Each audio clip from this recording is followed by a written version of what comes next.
শোনো যুবকেরা সারা রাত্রি ইমো মেসেঞ্জারে বান্ধবীর সাথে চ্যাটিং করে কথা বলে, বান্ধবী খাইছে কিনা খোঁজ খবর নাই, কোন কালারে থ্রি পিস পরে ঘুমাইছে প্রতিদিন খোঁজ খবর নাই। এরকম যুবক আছে না নাই? সারা রাত বান্ধবীর সাথে কথা বইলে ফজরের আজান হয় যখন, ওই হাইব্রিড যুবক ঘুমাইতে যায় তখন ফজরের নামাজও পড়ে। আছে না এরকম যুবক? এরকম যুবক আছে না নাই? কেমন করে ঘুমাও তুমি ওরে গোবিন্দাগঞ্জের যুবক, কেমন করে ঘুমাও তুমি ফজর করে কাজা।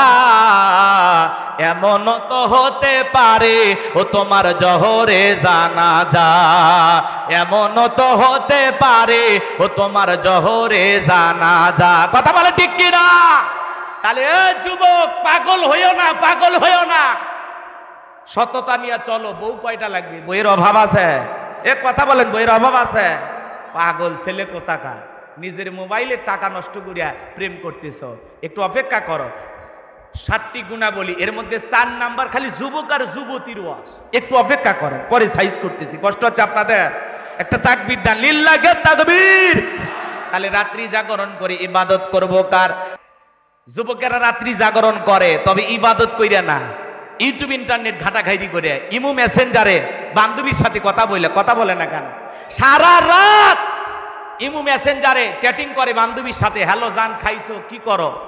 আমার তো ঘুম আসে না। কেন? কয় তুমি কাছে নাই, কথা কয় না। তারপরে বান্ধবীকে জিজ্ঞাসা করে কয়বার খাইছো, নিজের মা খাইছে কিনা, আব্বা খাইছে কিনা ওই যুবক খবর নেয় না। কিন্তু বান্ধবী যদি না খায় বলে তুমি তো শুকিয়ে যাবে। কি দরদ, কথা কন। জিজ্ঞাসা করে বারবার তুমি খাইছো, তুমি না খাইলে আমি খাবো না। বাথরুমের সিপাই যা কথা কয়, ছাদের উপরে যা কথা কয়, ধান খেতে এসে মশার কামড় খায়, মশা মারে আর গল্প করে, কথা কর না কেন? বান্ধবী ওই পার থেকে বলে কারে থাপড়াইলা? সেই কথা বললো না, তোমার সাথে কথা বলতেছি আর মশা আমারে কামড় মারতেছে, এই জন্য মাঝে মাঝে একটু মশারে সাইজ করতেছি। ওই পার থেকে মেয়েটা আবেগ আর ভালোবাসা নিয়ে বলে, ইস যদি তোমার পাশে থাকতাম মশারে কি রক্ত খাইতে দিতাম, আমি তোমারে আদর করে কয়েল জ্বালায় দিতাম। কথা কন ঠিক কিনা? ও তো মশার চাইতে বেশি রক্ত খাবে বাড়িতে আসলে, কথা কন ঠিক কিনা? এজন্য যুবকেরা সারা রাত্রি ইমো মেসেঞ্জারে বান্ধবীর সাথে চ্যাটিং করে কথা বলে, বান্ধবী খাইছে কিনা খোঁজ খবর নাই, কোন কালারে থ্রি পিস পরে ঘুমাইছে প্রতিদিন খোঁজ খবর নাই। এরকম যুবক আছে না নাই? সারা রাত বান্ধবীর সাথে কথা বইলে ফজরের আজান হয় যখন, ওই হাইব্রিড যুবক ঘুমাইতে যায় তখন ফজরের নামাজও পড়ে। আছে না এরকম যুবক? এরকম যুবক আছে না নাই? কেমন করে ঘুমাও তুমি ওরে গোবিন্দাগঞ্জের যুবক, কেমন করে ঘুমাও তুমি ফজর করে কাজা। এমন তো হতে পারে ও তোমার জহরে জানাজা, এমন তো হতে পারে ও তোমার জহরে জানাজা। কথা বলে ঠিক কিনা? তাহলে যুবক পাগল হইও না, পাগল হইও না, সততা নিয়ে চলো। বউ কয়টা লাগবে? বইয়ের অভাব আছে? এক কথা বলেন, বইয়ের অভাব আছে? পাগল ছেলে কোথাকার, নিজের মোবাইলে টাকা নষ্ট করিয়া প্রেম করতেছ। একটু অপেক্ষা করো। 7টি গুণাবলী, এর মধ্যে 4 নাম্বার খালি যুবক আর যুবতীর ওয়াজ। একটু অপেক্ষা করেন, পরে সাইজ করতেছি। কষ্ট হচ্ছে আপনাদের? একটা তাকবীর দেন, লিল্লাহে তাকবীর। তাহলে রাত্রি জাগরণ করে ইবাদত করব কার? সিজদা দিয়ে চোখের পানি ছেড়ে দিয়ে আল্লাহ তাআলার কাছে কেঁদে কেঁদে দোয়া করব, রব্বানা সরিফান্না আযাবা জাহান্নাম ইন্না আযাবাহা কানা গরামা।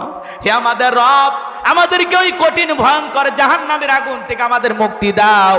ওই জাহান্নামের আযাব শাস্তি আমরা সহ্য করতে পারবো না। ওই জাহান্নামের আগুন থেকে আল্লাহ তাআলার কাছে দোয়া প্রার্থনা করতে হবে। বাজান গো, ওই জাহান্নাম বড় কঠিন জায়গা, ওই জাহান্নাম সুখের জায়গা না, ওইটা হলো যন্ত্রণার কারখানা। আল্লাহ রাব্বুল আলামিন বলেন, ইন্না জাহান্নামা কানাত মিরসাদা লিত্তাগিনা মাআবা লাবিসিনা ফিহা আহকাবা লা ইয়াযুকুনা ফিহা বারদান ওয়ালা শারাবা ইল্লা হামিমা ওয়া গাসসাকা। জোরে বলেন আল্লাহু আকবার। আল্লাহ রাব্বুল আলামিন বলেন, ইন্না জাহান্নামা কানাত মিরসাদা, নিশ্চয়ই জাহান্নাম ওত পেতে রয়েছে। সূরা নাবার 21 নম্বর আয়াত থেকে 25 নম্বর আয়াত পর্যন্ত আল্লাহ তাআলা বলতেছেন, আল্লাহু আকবার বলেন, ইন্না জাহান্নামা কানাত মিরসাদা, নিশ্চয়ই জাহান্নাম ওত পেতে রয়েছে। এটা হলো অপরাধীদের থাকার আবাসস্থল, এখানে তারা যুগের পর যুগ বসবাস করবে। একজন মানুষ কত লক্ষ বছর, কত কোটি বছর জাহান্নামের আগুনে জ্বলবে, এর সঠিক এলেম আর জ্ঞান আছে কার কাছে? আর একটু জোরে বলেন, কার কাছে? ওই জাহান্নামের আগুনে মানুষগুলো জ্বলবে, পুড়বে, হাজার হাজার বছর জোরে জাহান্নামের আগুনে জ্বলতে জ্বলতে পুড়তে পুড়তে জাহান্নামের দারোগা ফেরেশতা নাম হলো মালিক, তাকে চিৎকার মেরে ডেকে ডেকে বলবে, ও মালিক ফেরেশতা, আমাদের যন্ত্রণা কমায় দাও, আমরা আর সহ্য করতে পারি না। কাঁদতে কাঁদতে হাজার হাজার বছর কেটে যাবে। হাজার বছর কেটে যাওয়ার পরে মালিক ফেরেশতা জবাব দিয়ে বলবে, কোনো কথা হবে না, চুপচাপ আযাব সহ্য করো। এতটুকু কথা বলে তিনি আর কোনো কথা বলবেন না।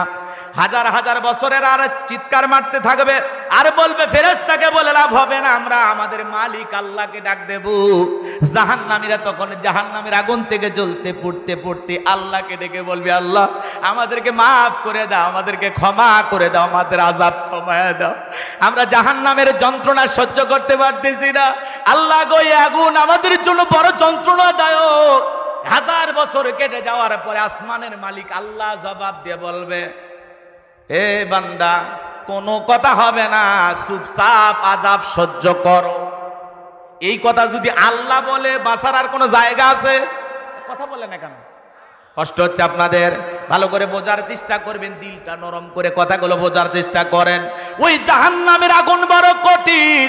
হযরত আবু তাআলা বলেন, জাহান্নামের আগুনকে আল্লাহ পাক 1000 বছর জ্বালায়া জাহান্নামের আগুনের কালার হয়েছিল সাদা, আবার 1000 বছর জ্বালায়া জাহান্নামের আগুনের কালার হয়েছিল লাল বর্ণ, আবার 1000 বছর জ্বালায়া জাহান্নামের আগুন হয়েছে কৃষ্ণ বর্ণ, অন্ধকার রাত্রির মতো কালো। হাজার হাজার বছর আল্লাহ তাআলা জাহান্নামের আগুনকে জ্বালিয়েছেন। ওই জাহান্নামের আগুন দুনিয়ার আগুনের চাইতে 70 গুণ পাওয়ার স্পিড বেশি। এ বাজার, দুনিয়ার সামান্য সূর্যের তাপে অস্থির হয়ে যায়, দুনিয়ার সামান্য আগুনের তাপ সহ্য করতে পারি না। এই দুনিয়ার আগুনে 5টা মিনিট কি হাতটা রাখতে পারবেন? রাখার ক্ষমতা আপনার আমার নাই। ওই জাহান্নামের আগুনে তারা জ্বলবে আর পুড়বে, আহাজারি করবে, চিৎকার মারবে। ওই জাহান্নামের আগুনে জ্বলতে জ্বলতে ওরা যখন ক্ষুধার্ত হয়ে যাবে, আল্লাহর কাছে বলবে, আল্লাহ খাবার দাও, খাবার দাও। আল্লাহ তখন ফেরেশতাদেরকে অর্ডার দেবে, আমার জাহান্নামী বান্দাদেরকে খাদ্য পরিবেশন করো। জাহান্নামের তলদেশে এক ধরনের ফলের চাষ করা হবে, যেই ফলের নাম হলো জাক্কুম, কাঁটাযুক্ত ফল।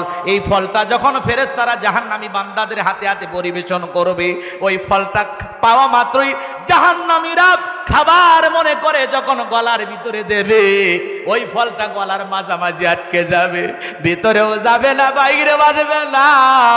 যত গলা নাড়াচাড়া করবে, কাঁটাগুলো ফুটবে আর ফুটবে। জাহান্নামীরা ছটফট করবে, চিৎকার মারবে, কান্নাকাটি করবে, আর ডেকে বলবে, আল্লাহ ক্ষুধার্ত হয়ে খাবার চাইলাম, এ কেমন ফল খাওয়াইতে দিলা, গলার ভিতরেও যায় না, বাইরেও আসে না। যত গলা নাড়াচাড়া করি তত কাঁটাগুলো ফুটবে আর ফুটবে। আল্লাহ জাহান্নামী বান্দাকে এই ফল খাইতে দিয়েছে ক্ষুধা মেটানোর জন্য না, জাহান্নামী বান্দার শাস্তি আরো বেশি বাড়ানোর জন্য। জোরে বলেন নাউজুবিল্লাহ। দরিয়া নামের এমন একটা খাবার দেওয়া হবে, সেই খাবারটা না ক্ষুধা মেটাবে, না পুষ্টি যোগাবে। যেমন আমরা দুনিয়ার জমিনে বিড়ি খাই, সিগারেট খাই, এটা খেলে তো অনেক মানুষ মোটা হয়, কমপক্ষে 10 কেজি ওজন বাড়ে। কথা কয় না?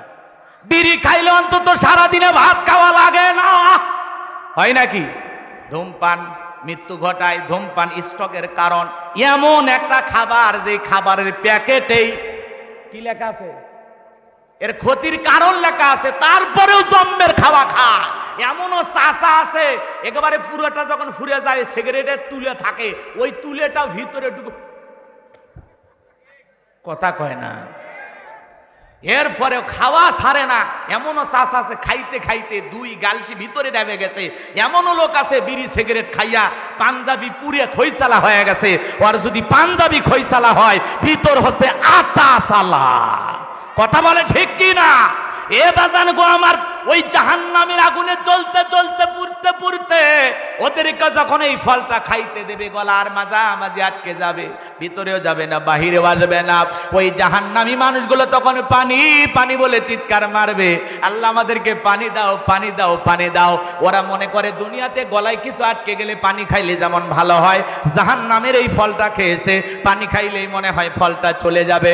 এরা যখন পানি পানি বলে চিৎকার মারবে, আমার ভাইয়ের আমার আল্লাহ রাব্বুল আলামিন বলেন লা ইয়াযুকুনা ফিহা বারাদান ওয়ালা শারাবা, তাদেরকে মিনারেল ওয়াটার দেওয়া হবে না, ঠান্ডা কোনো পানির ব্যবস্থা থাকবে না। যে পানি পান করে জাহান্নামী তার বুকের জ্বালা তৃষ্ণাকে নিবারণ করতে পারে। কেমন পানি দেবে? ইল্লা হামিমাও ওয়া গাসসাকো, এমন উত্তপ্ত ফুটান্ত গরম পানি পান করাতে দেওয়া হবে যা পুষ ব্যতীত কিছুই নয়। ও গাইবান্দার গোবিন্দাগঞ্জ আমার এলাকার বাবাজিরা, হাসপাতাল থেকে যদি 1 গিলাস পুষ সংগ্রহ করে আপনাদেরকে আমি খাইতে দেই, 50,000 টাকা দেব, 1 গিলাস পুষ কেউ খাবেন? 1 লাখ দিলে খাবেন বুঝি? এখানে একজন আল্লাহর অনেক বড় বান্দা বসে আছে, এলাকার একজন সুনামধন্য আলেমে দ্বীন। বলেন তো বাজান, সূরা নাবার এই 25 নম্বর আয়াতে আল্লাহ তাআলা কি বলতেছেন? ইল্লা হামিমাও ওয়া গাসসাকা, এমন উত্তপ্ত ফুটন্ত গরম পানি তাদেরকে পান করানো হবে যা পুষ ব্যতীত কিছুই নয়। ওই পুষওয়ালা দুর্গন্ধওয়ালা পানিটা যখন পান করবে, জাহান্নামী যখন ওই পানি পান করার জন্য চেহারার সামনে নেবে, ওই পানির ফুটন্ত গরমে চেহারাটা ঝলসে যাবে। ওই পানিটা পান করা মাত্রই জাহান্নামের লারি ভুড়ি গুলো গলে গলে পিছনের রাস্তা দিয়ে পড়ে যাবে। জোরে কন নাউজুবিল্লাহ। শুধু কি তাই রে বাজার, ওই জাহান্নামের পানি যারা পান করবে এই দেগের গোস্তগুলো খসে খসে পড়বে। এই যদি হয় জাহান্নামের শাস্তি, সেই জাহান্নামের ভয়ঙ্কর কঠিন আগুন থেকে বাঁচার জন্য সিজদা দিয়ে কাঁদতে হবে কার কাছে? জীবনে কি এমন 2 রাকাত নামাজ আছে যেই 2 রাকাতে কমপক্ষে আপনি 2 ঘন্টা সময় দিয়েছেন? পাওয়া যাবে? এক সিজদায় কি কখনো 1 ঘন্টা কাটাইছিলেন? নামাজ আমাদের এমন নামাজ, সাহাবীরা কিভাবে নামাজ পড়তেন একটু শুনে যান। বিশ্বনবীর সাহাবীরা মরুভূমিতে সালাত আদায় করার জন্য দাঁড়িয়ে গেছেন। মরুভূমির পাখিগুলো খেজুর গাছ মনে করে সাহাবীদের কাঁধের ওপরে মাথার ওপরে বসে থাকতো। বিশ্বনবীর সাহাবীরা সালাতে এত মনোযোগ, কাদের মধ্যে পাখি বৈশা আছে, তারপরেও তারা টের পাইতো না। বলেন আল্লাহু আকবার। কাফেররা বলতে এগুলো মানুষ নাকি? পাখি পড়ে আছে তারপরে কিছু বলে না। বোঝেন নাই? ঘন্টার পর ঘন্টা নামাজ আদায় করতেন, আর ঘন্টার পর ঘন্টা পাখি কাঁধে বসে থাকতো, মাথায় বসে থাকতো, একবারও নড়াচড়া করতেন না, তারায়াও দিতেন না। আল্লাহু আকবার বলেন। আর আপনি আমি পাখি তো দূরের কথা, একটা মশা বললে এই হাতে এই জায়গায় নিয়ে যায়, এমন একটা মার দিয়ে কয় খাবু, কথা কয় না কে? আগে মশা মারে তারপরে নামাজ পড়ে, আসে না নাই? এ বাজান গো আমার, লম্বা হবে লম্বা করব না। হযরতে তালহা রাদিয়াল্লাহু তাআলা সালাত আদায় করতেছিলেন, ছেলেটা চোখের সামনে খেলা করতেছিল, জঙ্গল থেকে সাপ এসে সন্তানটাকে বেঁচিয়ে ধরেছেন। হযরতে তালহা রাদিয়াল্লাহু তাআলা নামাজ শেষ করলেন, বাড়িতে তাকায় দেখেন অনেক মানুষজন দেখা যায়। স্ত্রীকে ডেকে বলে, প্রিয়তমা স্ত্রী, বাড়িতে এত মানুষজন, ব্যাপারটা বুঝতে পারলাম না। ডেকে বলে, স্বামী আপনি যখন নামাজে দাঁড়িয়ে গেছেন, আপনার চোখের সামনে সন্তানটা খেলাধুলা করতেছিল, জঙ্গল থেকে একটা সাপ এসে সন্তানকে পেঁচিয়ে ধরেছিল, আমি মানুষজনকে ডেকে সন্তানটাকে বিপদ মুক্ত করলাম। এত ঘটনা আপনার চোখের সামনে ঘটে গেল, আপনি কি কিছুই বলতে পারেন না? হযরতে তালহা ডেকে বলা, বিবি রে, নামাজের মধ্যে এদিক খেয়াল করেন, নামাজের মধ্যে যদি মন এদিক সেদিক চলে যায় তাহলে নামাজ তো আর নামাজ থাকে না। আল্লাহু আকবার। চোখের সামনে সন্তানকে সাপ ধরে, টের পায় না, কি নামাজে মনোযোগ, কত গভীর মনোযোগ। কথাকে বোঝেন নাই? ভালো করে বোঝার চেষ্টা করবেন।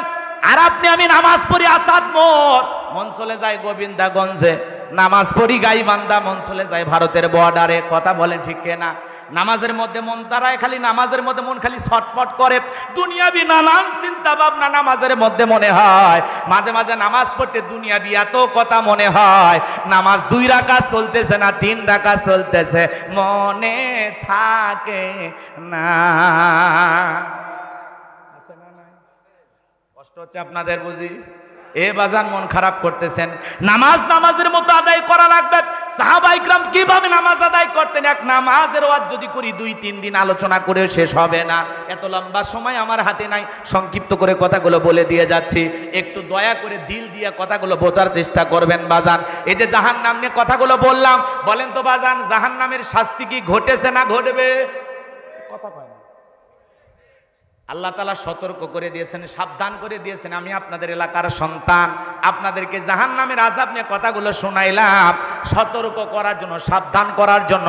সে এখনো নিজেকে পরিবর্তন করে ওই জাহান্নামের রাস্তা থেকে ফিরাইয়া নিয়ে জান্নাতের রাস্তায় চলেন। কথা বলেন ঠিক না? এই কথাগুলো আল্লাহ তাআলা অগ্রিম মেসেজ কেন জানায়া দিয়েছেন, অগ্রিম বার্তা কেন দিয়েছেন? যাতে বান্দা সতর্ক হয়, সাবধান হয়, বান্দা যেন সিরাতাল মুস্তাকিমের রাস্তায় চলে, আমার দেখানো পথে চলে। কথা বলেন ঠিক না? আল্লাহর পথ দিয়ে, আল্লাহর পথ বাদ দিয়ে আমরা মানুষের তৈরি করা পথে চলি, এই জন্য তো জীবন ভুল দিয়ে ভরপুর। কথা বলে ঠিক না? কষ্ট হচ্ছে আপনাদের? নামাজ নামাজের মতো আদায় করা লাগবে। এক সাহাবী, এদিক খেয়াল করেন, জিহাদের ময়দানে রাসূল আকরাম সাল্লাল্লাহু আলাইহি সাল্লাম 2 জন সাহাবীকে পাহারাদার নিযুক্ত করলেন। এরপরে সবাই ঘুমের মধ্যে চলে গেলেন। 2 জন সাহাবী দাঁড়িয়ে পাহারা দিতেছেন। একজন সাহাবী ডেকে বলতেছেন, ভাই 2 জন রাজ্যে গেলে লাভটা কি? আপনি পাহারা দেন আর আমি বিশ্রাম করি, আবার আপনি বিশ্রাম করবেন আমি পাহারা দেব। তারা ডিউটিটা ভাগ করে নিলেন। এক সাহাবী আরামে চলে গেলেন, আর এক সাহাবী চিন্তায় পড়ে গেলেন। খামাখা দাঁড়িয়ে অপচয় সময় নষ্ট করে লাভটা কি? সময়টা একটু নামাজের মধ্যে কাটায় দেই। কারণ সাহাবীদের ধ্যানে জ্ঞানে শুধু আল্লাহকে খুশি করা। আরো জোরে বলেন আল্লাহু আকবার। বিশ্বনবীর সাহাবী নামাজে দাঁড়িয়ে গেলেন। কাফির বেঈমানরা এই সুযোগে চিন্তা করলো এটা মানুষ না গাছ। দূর থেকে একটা তীর নিক্ষেপ করলেন, সাহাবীর বাম হাতের ভিতরে ঢুকে গেল। আর একটা তীর নিক্ষেপ করলেন, আর একটা তীর এসে ডান হাতের ভিতরে ঢুকে গেল। বিশ্বনবীর সাহাবী নামাজ শেষ করলেন। সেই বন্ধুকে ডাক দিয়ে বলেন, ভাই তাড়াতাড়ি আপনি ঘুম থেকে ওঠেন কেন, কি হয়েছে? বলে কাফির আমাকে তীর নিক্ষেপ করেছে। বলে কেমনে হলো? বলে ভাই আপনি যখন বিশ্রামে চলে গেলেন আমি চিন্তা করলাম অপচয় সময় নষ্ট করে কি লাভ, সময়টা একটু নামাজের ভিতরে কাটাইয়া দেই। এই কথা ভেবে আমি নামাজের মধ্যে দাঁড়িয়ে গেছি, আর এই সুযোগে ওরা আমাকে তীর নিক্ষেপ করেছে। আজকে যদি আমি রাসূল আকরাম সাল্লাল্লাহু আলাইহি সাল্লাম এবং সাহাবায়ে কিরামদের পাহারাদার যদি না হইতাম, আজকে আমি নামাজের ভিতরে এত মজা পাচ্ছিলাম, নামাজ পড়তে আমার এত ভালো লাগতেছিল। তীর শুধুমাত্র 2 হাতে নয়, তীর এসে যদি আমার কলিজাটা ছিদ্র করে এপাশ ওপাশ করে দিত, তারপরেও আজকে আমি নামাজ ছাড়তাম না। আল্লাহু আকবার। সাহাবায়ে কিরামদের নামাজ আর আপনার আমার নামাজ, এত তাড়াহুড়ো করে নামাজ পড়ে। এক চাচা এত তাড়াহুড়ো করে ওযু করছে, এক ঠাং না ধুয়ে মসজিদে ঢুকছে। টাইসালা মসজিদ, পিছলে খায়া চাচা একদিক, লুঙ্গি একদিক, তাও বলে আল্লাহু আকবার। মানুষ কয় চাচা আগে লুঙ্গি ঠিক করেন, কয় না আগে জামাত ধরি। আছে না? নামাজের ভিতরে এত তাড়াহুড়া, খালি সিজদার পর সিজদা মারতেছে, 2 মিনিটে 2 রাকাত শেষ। আর যখন রমজান মাস আছে, বাপ রে বাপ, প্রত্যেকটা মসজিদে মনে হয় নামাজের প্রতিযোগিতা শুরু হয়েছে। কোন মসজিদে কত তাড়াতাড়ি তারাবি হয়। তারাবি মানি নাকি তাড়াতাড়ি? বিরাট বড় মুফতি। তারাবি মানে কি তাড়াতাড়ি না ধীরস্থির? আল্লাহ তাআলা তার এই গোলামকে সোনার মক্কা মদিনায় যাওয়ার সুযোগ করে দিয়েছিল। আমি গিয়েছিলাম, এ বাজান গো আমার, সোনার মক্কা মদিনায় তারাবি পড়লাম, সময় লাগলো 1 ঘন্টা 45 মিনিট। কত? আর আপনি 20 মিনিটে 20 টাকা শেষ। কারো কারো তো 16 মিনিট হলেও হয়। নামাজ না তামাশা, মজা করে আল্লাহর সাথে, এরকম আছে না নাই? আবার কেউ নামাজের মধ্যে দাঁড়াইয়া চোখ কান কিচ্ছু ঠিক থাকে না। আল্লাহ কি বলতেছে? আল্লাযীনা হুম ফি সলাতিহিম খাশিউন, যারা সালাত আদায় করে বিনয়ের সহিত, নম্রতার সহিত, খুশু খুশু ভাব নিয়া, আল্লাহর ভয় নিয়া নামাজের মধ্যে দাঁড়ায়, দাড়ি চুলকায়, টুপি ঠিক করে, লুঙ্গি ঠিক করে। তোমার লুঙ্গি এত খোলে, একটা রশি লাগায়ও। এ কথা কর না। নামাজের মধ্যে দাঁড়ায় এদিক ওদিক তাকায়, আবার ওযুখানায় যদি কেউ ট্যাপ ছেড়ে দেয় বাঁকা চোখে দেখে ও উত্তর পাড়ার খালে কাটছে। কথা কয় না। এই হলো আমাদের সলাতের অবস্থা। মুরব্বী চাচা বয়স হয়ে গেছে, দাড়ি পেকে গেছে, তারপরে নামাজ ঠিক মতো পড়তে পারে না। এক চাচা মেয়ে দেখি নামাজ পড়তেছে আর মুখ নড়তেছে, এমন কায়দায় মুখ নাড়তেছে, আমি নামাজ শেষে জিজ্ঞাসা করে বললাম, চাচা এত ভাবে মুখ নাড়লেন, কোন সূরাটা পাঠ করলেন? যে এই সূরায় মনে হয় মাখরাজ এত কঠিন, আপনার মুখের তো বিকৃতি হয়ে যাচ্ছে, ব্যাপারটা কি, কোন সূরা পাঠ করলেন? তখন বলতেছে, হুজুর আমি মূর্খ মানুষ, আমি কিচ্ছুই জানি না হুজুর, আমি শুধু দেখি মানুষ নামাজের ভিতরে ঠোঁট নাড়ায়, মুখ নাড়ায়, আমি চিন্তা করেছি আমি এমন কায়দায় নড়াবো যাতে মানুষ বুঝতে পারে এই মনে হয় সূরা পড়তেছে না, ভূমিকম্প শুরু হয়ে গেছে। আছে না না এরকম নামাজি? এ বাজান, শিখতে কোনো লজ্জা নাই, শিখতে কোনো বয়স লাগে না। এই জন্য বাজান গো আমার, আপনি পটল চাষ বোঝেন, বেগুন চাষ বোঝেন, ধান চাষ বোঝেন, আলু চাষ বোঝেন, দুনিয়ার ব্যবসা বাণিজ্য দুনিয়াদারি সব বোঝেন, শুধু ইবাদতের ক্ষেত্রে বলে বাবা আমি পারি না, আমাকে দিয়ে কি হবে, 10টা ছেলের বাপ হয়ে গেল, তোমাকে হবে না, এ কথা কয় না। খালি ইবাদতের ব্যাপারে, নেক কাজের ব্যাপারে যত উদাসীন মনোভাব, কথা বলে ঠিক কিনা? এইজন্য আল্লাহ বলেন আল্লাযীনা হুম ফি সলাতিহিম খাশিউন, কথা বলে না কেন? দুর্ভাগা, হতভাগা সেই সমস্ত নামাজি যারা নামাজের ব্যাপারে উদাসীন, মনোযোগ থাকে না। এরকম নামাজি আছে না নাই? তাহলে মনোযোগ সহকারে আল্লাহর ভয় নিয়া আল্লাহকে রাজি খুশি করার জন্য 5 ওয়াক্ত সালাত কারা কারা আদায় করবেন? 2 হাত তুলে মালিককে দেখান। আদায় করবেন তো ইনশাআল্লাহ? আল্লাহ পাক আমাদের সবাইকে 5 ওয়াক্ত নামাজি বানায় দেন, জোরে বলেন আমিন। আল্লাহর ভয় নিয়ে আদায় করব, একেবারে আল্লাহর ভয় নিয়ে লম্বা সময় রুকু করব, লম্বা সময় সিজদায় থাকব, লম্বা সময় ধরে তিলাওয়াত করব, নামাজে তাড়াহুড়ো করব না। মুমিন বান্দার 2 নাম্বার গুণাবলী, ওয়াল্লাযীনা হুম আনিল লাগবি মুরিদুন। আমি আগেই বললাম, যদি আমি একটা বিষয় নিয়ে আলোচনা করি 2-3 ঘন্টাতে চলে যাবে, কিন্তু এত সময় তো নাই, তাড়াহুড়ো করে কথাগুলো বলতেছি, কষ্ট হচ্ছে আপনাদের। তাহলে 2 নাম্বার হলো ওয়াল্লাযীনা হুম আনিল লাগবি মুরিদুন। 2 নাম্বার গুণাবলী, অনর্থক কথাবার্তা বলা যাবে না, আজে বাজে কথা বলা যাবে না, অপ্রয়োজনীয় কথা বলা যাবে। আমাদের অনর্থক কথা আছে না নাই? এক জায়গায় বসে চা স্টলে বসলে দুনিয়ার সব গল্প, অমুক খারাপ তমুক খারাপ, এর সমালোচনা ওর সমালোচনা, মনে হয় গিবত কমিটির সভাপতি সেক্রেটারি বসে গেছে, কথা বলে ঠিক কিনা? এই যে সমালোচনা, এগুলো করা যাবে না। আপনি অনর্থক কথা কেন বলেন? আপনি কি ভুলে গেছেন আপনার জবানের প্রত্যেকটা কথা রেকর্ড করা হচ্ছে? মা ইয়ালফিজু মিন কাউলিন ইল্লা লাদাইহি রাকিবুন আতীদ। বান্দা এমন কোনো কথা বলে না যে কথা রেকর্ড করার জন্য আমার ফেরেশতারা নাই। আপনার জীবনের প্রত্যেকটা কথা রেকর্ড করা হচ্ছে, বলেন আল্লাহু আকবার। এই জন্য মুমিন বান্দা জবান দিয়ে যা খুশি তাই বলবে না। মুমিন বান্দা কথা বলবে ততটুকু প্রয়োজন, যতটুকু, অতিরিক্ত কথা বলার কোনো সুযোগ। কষ্ট হচ্ছে আপনাদের? কথাকে আমার বুঝতেছেন? মসজিদের ভিতরে যা দুনিয়াবি নানান গল্প, এখানে সেখানে যা আজে বাজে গল্প করি, এলাকার সব লোকের তত্ত্ব ওনার কাছে মনে হয় সিআইডি। আছে না বাবজান? অমুকের বউ খারাপ, অমুকের বেটা খারাপ, অমুক হুজুর খারাপ, তুমুক খারাপ, এ খারাপ সে খারাপ। আরে ভাই, সব মানুষ দুনিয়া তো খারাপ বানাইলেন, আপনি কত নাম্বার আল্লাহর ওলি? কথা কয় না। এই জন্য মানুষের সমালোচনা না করে কি করা লাগবে? নিজের আত্মসমালোচনা করা লাগবে। নিজের জিন্দিগির তুলুটেগুলো তালাশ করেন, আপনার কি কি সমস্যা, আপনি মানুষ হিসেবে কেমন, সেই জিনিসটা নিয়ে ভাবেন। নিজের যত আত্মসমালোচনা করবেন, নিজের জীবনের ভুল ত্রুটি যত তালাশ করবেন, তত আপনি পবিত্র হবেন, ভালো হবেন, আল্লাহর প্রিয় গোলাম হবেন, কথা বলে ঠিক না?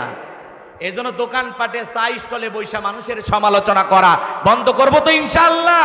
তাহলে মুমিন বান্দা জবান দিয়ে সে কথা বলবে যে কথা বললে সব হয়, মনে থাকবে তো ইনশাআল্লাহ। মুমিন বান্দার 2 নাম্বার গুণাবলী, অনর্থক কাজ করা যাবে না। মুমিনের টাকা হলে মুমিন সিনেমা হল বানাবে না, যাত্রা গানের আয়োজন করবে না, গানের কনসার্ট দেবে না, মদের বার দেবে না, সিনেমা হল বানাবে না। মুমিনের টাকা হলে মুমিন মসজিদ বানাবে, মাদ্রাসা বানাবে, ঈদগাহ মাঠ বানাবে, কবরস্থান বানাবে। মুমিনের টাকা দিয়া জনগণের কল্যাণে সেই টাকা খরচ করবে, কথা বলেন ঠিক কিনা? আমাদের সমাজে দেখেন না, টাকা হলে মসজিদে দেয় না, মাজারে যায় দেয়। এ কথা বলেন না কেন? দেওয়ানবাগির ভক্ত আছে না নাই? সেই দেওয়ানবাগির মাজার ভেঙ্গে তছনছ করে দিছে, কথা বলে ঠিক কি না? কি ভণ্ড পীর, কি ভুরি ছিল, আল্লাহর ওলি বিদায় নিয়ে গেছে। হেরো ভক্ত আছে না নাই? এই জন্য মানুষ মসজিদে টাকা দিতে চায় না, যায়া দেওয়ানবাগির মাজারে দেয়, বিভিন্ন মাজারে গিয়ে টাকা পয়সা দেয়। ভাই, মাজারে তো আল্লাহওয়ালা যদি হয়ে থাকে, উনি তো বিশাল আনন্দে আছে, কথা বলে না কেন? উনি তো পরম সুখে আছে, সত্যিকারী আল্লাহওয়ালাদের কোনো টেনশন নাই, কথা বলেন ঠিক না? তা আপনি মাজারে টাকা দিয়ে কি করতেছেন? কি লাভ বলেন? ওই টাকাটা মসজিদে দেন, মাদ্রাসায় দেন, যারা গরিব দুঃখী এতিম অসহায় প্রতিবন্ধী আছে এদেরকে দেন। কথা বলে ঠিক কি না? মাজারে টাকা দিয়া কোনো লাভ। এই জন্য মাজার পূজারী এক শ্রেণীর মানুষ আছে আমাদের দেশে, যারা মাজার পূজা বাংলাদেশে এমন ভাবে মাজারে যায় সিজদা দেয়, পীর সাহেবের পায়ে সিজদা দেয়। মনে রাখবেন, যারা মাজারে গিয়ে সিজদা দেয়, পীর সাহেবের পায়ে সিজদা দেয়, এটা নিঃসন্দেহে শিরিক। কথা বলেন ঠিক কিনা? এজন্য সিজদা পীরের পায়ে নয়, সিজদা মাজারে নয়, সিজদা হবে মসজিদে। কথা বলেন ঠিক কিনা? এজন্য ভণ্ড দেওয়ানবাগী তার মাজার ভেঙে জনতা গুড়িয়ে দিয়েছে। আমরা চাই এরকম ভাবে বিভিন্ন মাজারে আপনারা কেউ আক্রমণ করবেন না। প্রশাসন আছে, দায়িত্ব নেবে, আইন নিজের হাতে তুলে নেওয়া যাবে না। কিছু উৎসুক জনতা আছে, এরা আবেগ কন্ট্রোল করতে না পেরে দেওয়ানবাগীর মাজারে যা আছে সব ভেঙ্গা তছনছ করে ফেলে দিয়েছে। আল্লাহু আকবার বলেন, একটু জোরে বলেন আল্লাহু আকবার। আমরা বলবো যে সমস্ত মাজারে শিরিক হয়, যে সমস্ত মাজারে মানুষকে মসজিদ বানানোর পাই তারা চলতেছে, মানুষের আবেগ নিয়ে খেলা হচ্ছে, সে সমস্ত মাজারগুলোতে এমন ভাবে দৃষ্টি রাখতে হবে যাতে মানুষ শিরিক না করার সুযোগ পায়। কথা বলে ঠিক কিনা? এই জন্য আমরা কেউ নিজের হাতে আইন তুলে নেব না। অনেক জায়গায় যুবকেরা এগুলো করতেছে, একদিক দিয়ে ভালো, আর একদিক দিয়ে এইভাবে আমরা যদি উগ্রতা প্রকাশ করি, এভাবে যদি আমরা উশৃঙ্খল হয়ে যায়, হিতে বিপরীত হয়ে যেতে পারে। কথা বলে ঠিক কি না? এই জন্য যা করব সতর্কতার সহিত ঠান্ডা মাথায় বুঝে আইন শৃঙ্খলা বাহিনীকে সঙ্গে নিয়ে কথা বলেন ঠিক কি না? মনে থাকবে তো ইনশাল্লাহ? কষ্ট হচ্ছে আপনাদের? বিরক্ত হয়েছেন আমার পরে? একটা তাকবীর দেন, লিল্লাহে তাকবীর। তাহলে মুমিন অনার্থক পথে টাকা পয়সা খরচ করবে না। মুমিনের টাকা হলে মুমিন মসজিদ বানাবে, মাদ্রাসা বানাবে। কথা বলেন ঠিক কিনা? এই দিক খেয়াল করেন। মুমিন বান্দার 2 নম্বরে গুণাবলী, গভীর মনোযোগ দিয়ে কথাগুলো বোঝার চেষ্টা করবেন, শোনার চেষ্টা করবেন। মুমিন বান্দা অনার্থক কথাবার্তা বলবে না, অনার্থক কাজ করবে না, অনার্থক পথে টাকা পয়সা নষ্ট করা যাবে না। মুমিন বান্দাকে আল্লাহ রাব্বুল আলামিন যদি টাকা পয়সা দেয়, মুমিন বান্দা টাকা পয়সা খরচ করবে কার পথে? আরো জোরে বলেন, কার পথে? আল্লাহ রাব্বুল আলামিন আমাদের সবাইকে বোঝার তৌফিক দান করুন। জোরে বলুন আমিন। মুমিন বান্দার 2 নম্বর গুণাবলী, অনার্থক জিনিস কান দিয়ে শ্রবণ করা যাবে না। এই কান আল্লাহ গান শোনার জন্য দেয় নাই।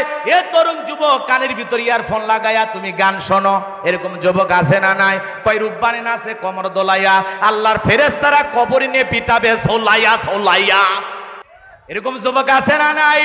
এজন্য যুবক ভাইদেরকে অনুরোধের ভাষায় বলবো, এই কান আল্লাহ গান শোনার জন্য দেয় নাই, ডিজে পার্টির নাচ শোনার জন্য দেয় নাই, উল্টা পাল্টা গান শোনার জন্য দেয় নাই। আল্লাহ পাক এই কান দিয়েছে ভালো কথা শ্রবণ করতে হবে, ওয়াজ নসিহত শ্রবণ করতে হবে, কোরআন তিলাওয়াত শ্রবণ করতে হবে। এই কান দিয়ে ভালো ভালো কথাগুলো শ্রবণ করার দরকার আছে না নাই? সিরাজগঞ্জের এক যুবক কানের ভিতর ইয়ারফোন লাগাইয়া রেল লাইন দিয়ে হেঁটে হেঁটে যাচ্ছিল, ট্রেন এসে ধাক্কা মারিয়া 3 টুকরা করে থুয়ে গেছে। মরার পরে এখন কবরে যায় গান শোন। কথা বলেন ঠিক কিনা? এজন্য যুবক রে, এত বড় উন্মাদ পাগল হওয়া যাবে? তাহলে গান বাজনা শ্রবণ করা যাবে? এগুলো শোনা জায়েজ না হারাম? তাহলে মুমিন বান্দার 2 নম্বর গুণাবলী, মুমিন বান্দা সেই কথা বলবে যে কথা বললে সব হয়। মুমিন বান্দা সমাজে সেই কাজ চালু করবে যে কাজ চালু করলে সব হয়। মুমিন বান্দা সেই জিনিসগুলো শ্রবণ করবে যেগুলো শুনলে সব হয়। এক কথায় সব আছে যেখানে, সব আছে যেখানে। কারা কারা আছেন 2 হাত তুলে দেখান, লিল্লাহে তাকবীর। হাত নামান, কষ্ট হচ্ছে আপনাদের। এইবার মুমিন বান্দার 3 নাম্বার গুণাবলী, আল্লাহ রাব্বুল আলামিন বলেন, ওয়াল্লাযীনা হুম লিয-যাকাতি ফাঈলুন। মুমিন বান্দার 3 নাম্বার গুণাবলী, আল্লাহ যদি মুমিন বান্দাকে নেশাব পরিমাণে ধন সম্পদের মালিক বানায়া দেয়, মুমিন বান্দাকে আল্লাহ যদি ধনী বানায়া দেয়, মুমিন বান্দা সক্রিয়ভাবে হিসাব করে করে বছরে একবার যাকাত দেবে। কার ভয়ে? যাকাত দেওয়া নফল না ফরজ? একটু জোরে বলেন, যাকাত দেওয়া নফল না ফরজ? নামাজ আদায় করা যেমন ফরজ, যাকাত দেওয়া তেমনি ফরজ। কথা বলেন ঠিক কিনা? যাকাত আল্লাহ তাআলা কেন দিলেন? যাকাত হলো অর্থনৈতিক ইবাদত। ভালো করে বোঝার চেষ্টা করবেন। যাকাত আসছে দারিদ্রতা বিমোচন করার জন্য, যাকাত আসছে অভাব মুক্ত সমাজ রাষ্ট্র দেশ গড়ার জন্য, যাকাত আসছে দারিদ্র মুক্ত বাংলাদেশ গড়ার জন্য, যাকাত আসছে রাস্তায় পড়ে থাকা অসহায় মানুষের মুখে হাসি ফোটানোর জন্য। যাকাতের মাধ্যমে রাস্তার এপারে 10 তলা এপারে গাছতলা এর ব্যবধানকে দূর করার জন্য। বলেন আল্লাহু আকবার। আল্লাহ যাদেরকে ধনী বানাইছে বছরে একবার যাকাত দিতে হবে, কার ভয়ে? যাকাত দেওয়া নফল না ফরজ? আল্লাহ পাক আপনাকে যে যাকাত দিয়েছেন ভালো করে বোঝেন, শতকরা 2.5% দিতে হবে। কয় লাখ টাকার কয় হাজার টাকা যাকাত আসে, কয় কোটি টাকার কয় লাখ টাকা যাকাত আসে, একটু হিসাব নিকাশ করে যাকাত দেওয়ার দরকার আছে না নাই? ভালো করে বোঝার চেষ্টা করবেন। আল্লাহর নবী মুসা আলাইহিস সালামের জামানায় একজন জালেমের আবির্ভাব হয়েছিল, এর নাম ছিল কারুন। এই কারুনকে আল্লাহ এত সম্পদ দিয়েছিল, এ বাজান গো আমার 70টা উট লাগতো চাবি বহন করতে। চাবি যদি এত হয় তালা কত, আর তালা যদি এত হয় সিন্ধুকে মাল কত। সেই কারণের কাছে আল্লাহ নবী মুসা আলাইহিস সালাম গিয়েছিলেন, হে কারুন তোরে যাকাত দিতে হবে। কারুন ডেকে বলে আমি যাকাত দিতে পারবো না। আল্লাহ নবী মুসা আলাইহিস সালাম রাগান্বিত হয়ে ডেকে বলে যাকাত না দিলে যাকাত আদায় করা হবে। আল্লাহু আকবার বলেন। যাকাত সহজে ধনীরা দিতে চায় না, এমনও ধনী আসে 1 কোটি টাকা যাকাত আসবে, 5-10 লাখ টাকা যাকাত দিয়া নিজের 90 লাখ টাকা যাকাত নিজে মেরে খায়। আছে না নাই? 2 লাখ টাকা যাকাত আছে, 10-20 হাজার টাকা দিয়ে বাকিটা মেরে খায়। আছে না নাই? যাকাত ধনীরা দিতে চাইবে না, যাকাত আদায় করা লাগবে। আর যাকাত যদি আদায় করতে চান তাহলে বাংলাদেশের অনেক মন্ত্রণালয় আছে, একটা যাকাত মন্ত্রণালয় চালু করতে হবে। আর এই যাকাত মন্ত্রণালয় দায়িত্ব দেওয়া লাগবে এদেশের বিজ্ঞ বিজ্ঞ ইসলামিক স্কলার দিনের দায়ী আলেমদের কাঁধে। আল্লাহু আকবার বলেন। আমি বলবো বাজান গো আমার, এইবার কারণ হিসাব নিকাশ করতে বসে গেল। এত সম্পদ, এত টাকার মালিক, কয়েক হাজার কর্মচারী দিয়ে যদি যাকাতের টাকা দেওয়া হয় এরপরেও টাকা শেষ হবে না। এমনি তো কৃপণ, পায়ে স্যান্ডেল দেয় না ক্ষয় যাবে বলে, গায়ে জামা পরে না ছিঁড়ে যাবে বলে, সেই কৃপণ কি এত টাকা যাকাত দিতে পারে না? সেইবার কি করলো, এলাকায় একটা 2 নাম্বার মহিলা ছিল পতিতা, এর নাম ছিল সবদা।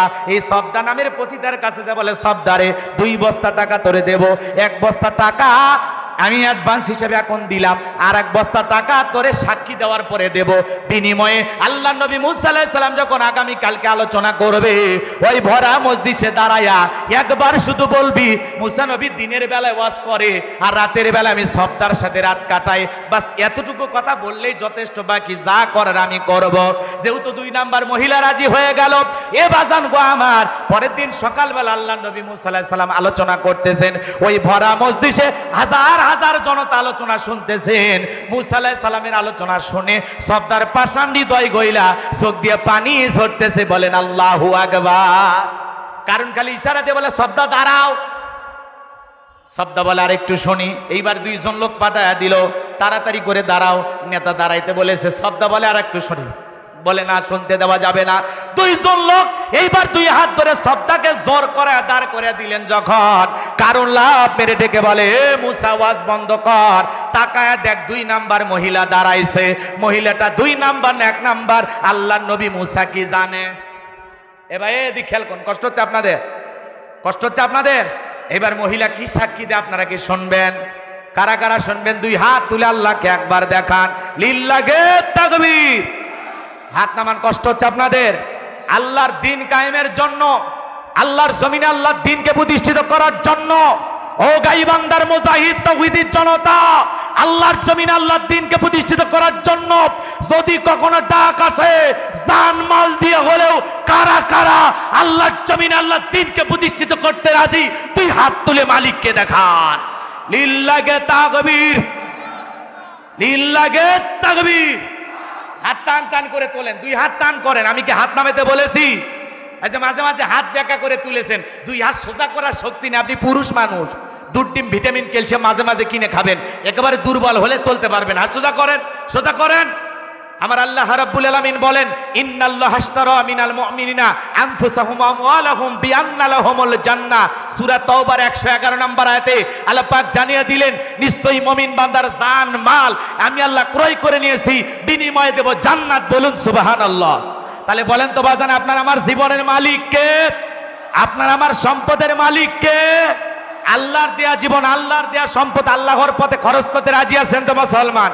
রাজি আছেন তো ইনশাআল্লাহ?